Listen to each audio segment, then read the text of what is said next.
Hey everyone, Alex Wintz here. I'm a professional jazz guitarist based in New York City. I have performed with Etienne Charles, Ben Williams, Roxy Coss, Nick Finzer, Jeremy Pelt, and many others. And I'm here today because I will be discussing what you will find in my brand new solo jazz guitar course that we have launched here at jazzlessonvideos.com. We will be getting into some of my favorite topics to discuss to understand how to play solo jazz guitar, including mastery of repertoire, harmonic substitutions, shell voicings, drop two voicings, cluster voicings, playing with good time, and learning repertoire that builds up your chord melody flexibility. If you want to go beyond the free material that you are exploring today, please click on the link below to access the full course. You're welcome to use the code SOLO25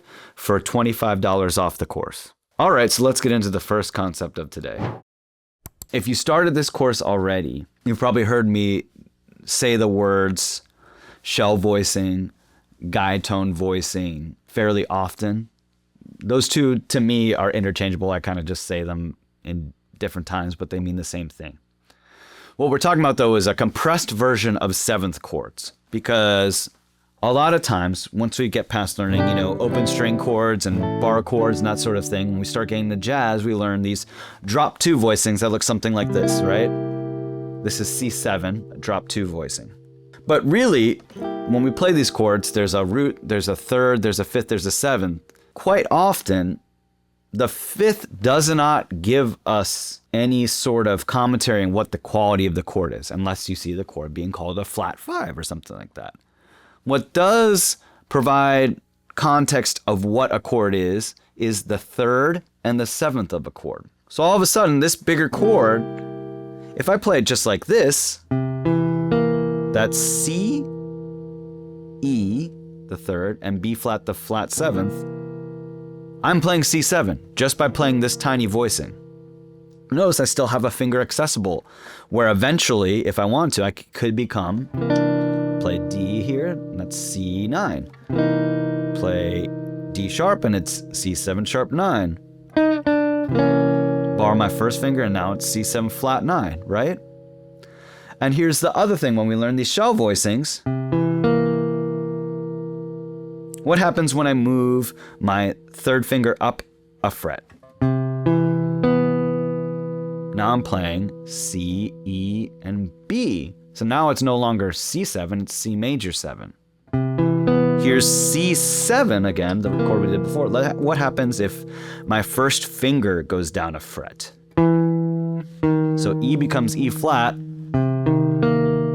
and I have C, E flat, and B flat. So now I have C minor 7. What happens if my third finger here moves down a fret 2? I have to change my fingering around, but it becomes C minor 6. Some people would use this for C diminished 7th as well. Here's C minor 7. What happens if my B flat here goes up a half step? Now I have C minor major 7, right? Here's C6 as well. So all these different shapes just from going 1-3-7 of some sort or 1-3-6 of some sort. Now let's move on to the second concept of the day. Drop two voicings look like something like this. This is C major 7 as a drop two voicing. Essentially the way that works is that if we were to play the voicings for these chords on the piano, they look something like this. Right? And you can see how physically complicated this looks. And as we are inverting them, it looks even more nuts. So if I invert this, I can't even play it. So what we do as jazz guitar players is play these voicings called drop two voicings, where the second note from the top gets dropped down an octave. And when it gets dropped down an octave, then you get these sort of shapes. So this is C major 7. And now we can invert this. And to invert this, we just keep moving up this, usually the same string set, and go to the next note of the chord. So C is 1, so we go to E, the third.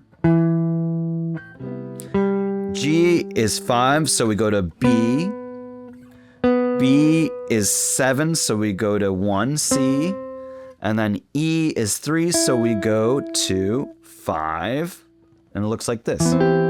So this is the first inversion of C major 7. Third is in the bass E. And the same process to get to second inversion, fifth in the bass. Same process to get to third inversion, 7th in the bass. Let's do this for another chord now. Let's do this for C minor 7. So C moves up to E flat, the third. G moves up to B flat, the 7th. B flat moves up to C, the root. E flat moves up to G, the 5th, and looks like this.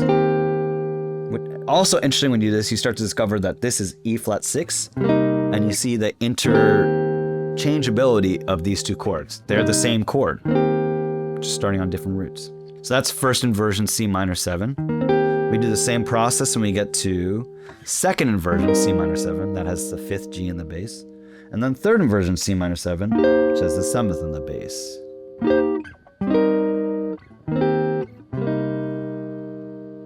And time for the third concept that we'll get into in the course. So we're going to do another solo guitar chord melody breakdown of the classic ballad by Johnny Green, Body and Soul. As I said in previous videos, it's good to have some tools off the bat, idea of how shell voicings work, like 1-3-7 or 1-7-3, these sort of sounds, or this sort of sound. Also, some knowledge of drop 2 voicings like major 7ths, minor 7ths, minor 7 flat 5, minor 6, major 6. Those sort of chords are helpful as well. If we have that knowledge, what we need to have after that is a grasp of how the melody should sound and where to play that melody that you feel like you have chords accessible to you that you know. Because if you learn the melody in a place where you don't normally play chords or chords don't sound good, then this won't work. So I encourage you as guitar players to start learning melodies in locations where you may end up playing a chord. That just makes this whole process easier. So when I do that, I think about it and I find the melody here. And I'm gonna play with my fingers for this video just to demonstrate some things. I like the sound of solo guitar playing with my fingers, with my thumb, and with the rest of my left hand here, but I do not have correct finger picking technique. I like the sound. So you might see some weird actions in my right hand, but just know it's because I enjoy the textural sound of it.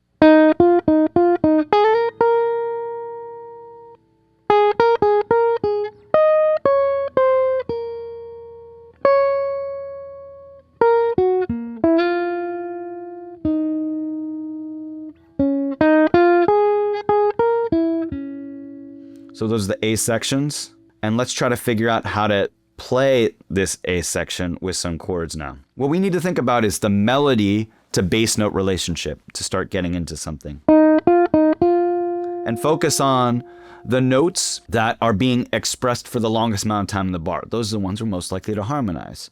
So we know that the first chord of Body and Soul is E flat minor 7th, and the root is being played, that's true. But this F, which is the 9th, is really the note that gets stuck on the most, and that's the 9th. So if I just play my E flat minor 7 shell voicing and add the 9th, I have this really nice E flat minor 9 chord.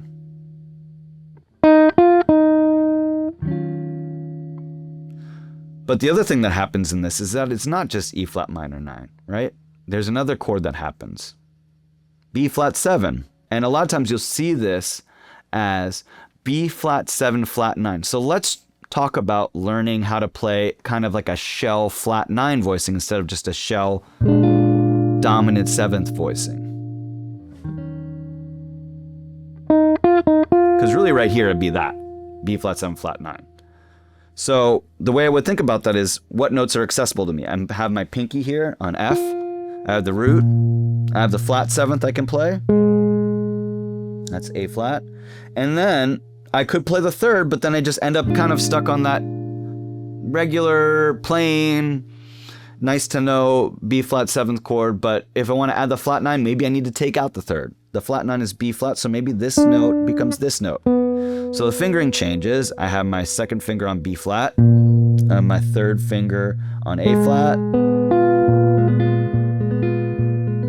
And now I have a B flat 7 flat 9 chord that I can go between E flat minor 9 and B flat 7 flat 9 really easily. So that first part would sound like this.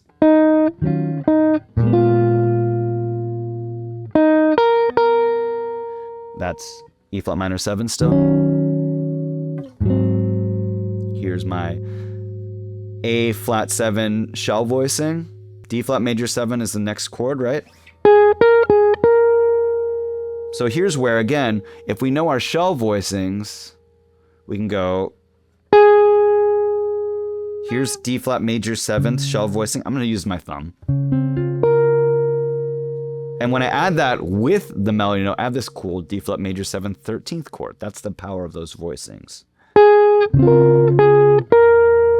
And I'm going to move my hand to the G flat 7 shell voicing. F minor 7. Notice how I'm also playing the melody and then following up with a chord.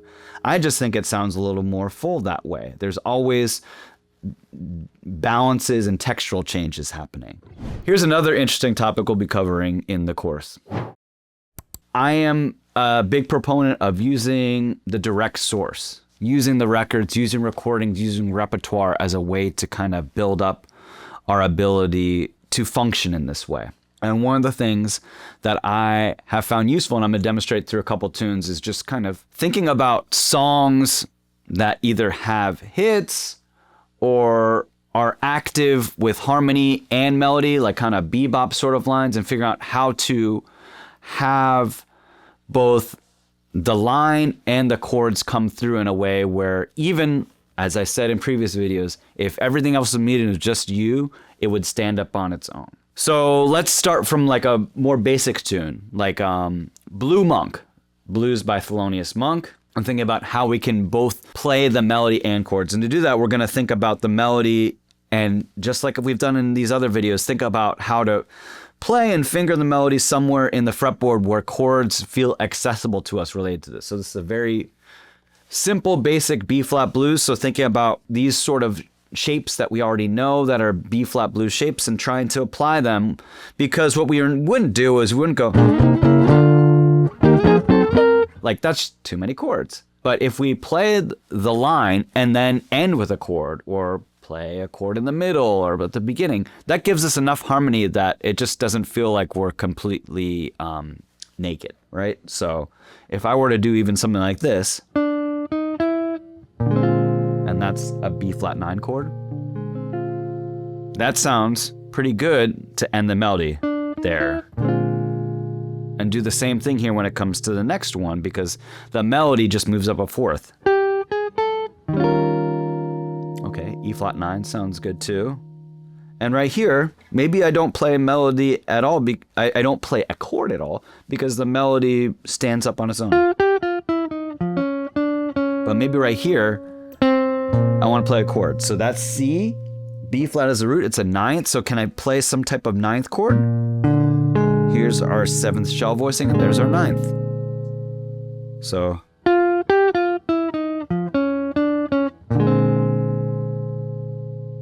All right, so far we have.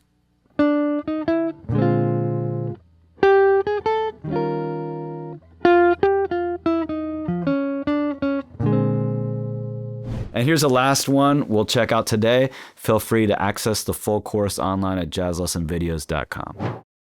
So one thing that we haven't addressed yet is doing songs with a Bossa Nova type guitar playing to it. That we will use our fingers. As I've said before, my finger picking style is my own. It's something that I came up with playing a lot of gigs and figuring out, but I don't have perfect finger style technique. However, I have talked to some Brazilian guitar players before to kind of come up with a game plan for all of you to sort of think about. The chord we're gonna practice this on first is going to be the first chord of the Antonio Carlos Jobim tune Corcovado. That chord is A minor 6. Looks like that.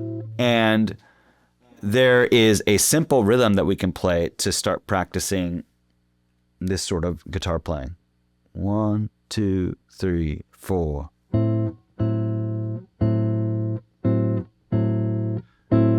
1 and 2 and 3 and 4 and 1 and 2 and 3 and 4 and 1 and 2 and 3 and... So once you get comfortable with that, you can try to use your thumb and go between the root and the fifth of chords.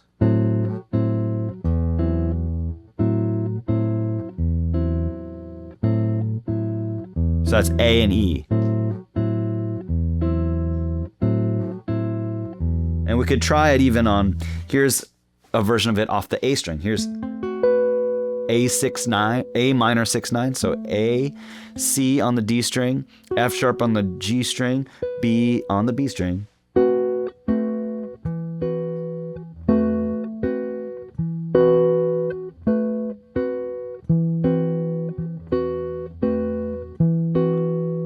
And if you want to, once you get comfortable with that, you can also add a second part to this rhythm.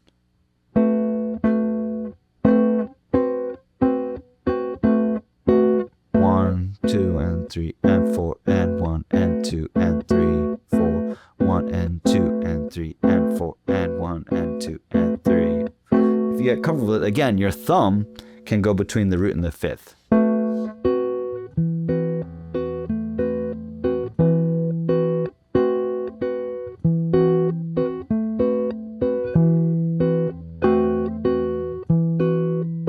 Now I'm going to play the chords to Corcovado and try to keep this going. And you'll see sometimes I just end up staying on the root the whole time. It's not necessarily have to be orthodox that way all the time. So you might see my bass motion change a little bit, but primarily I'm moving between 1 and 5 of some sort.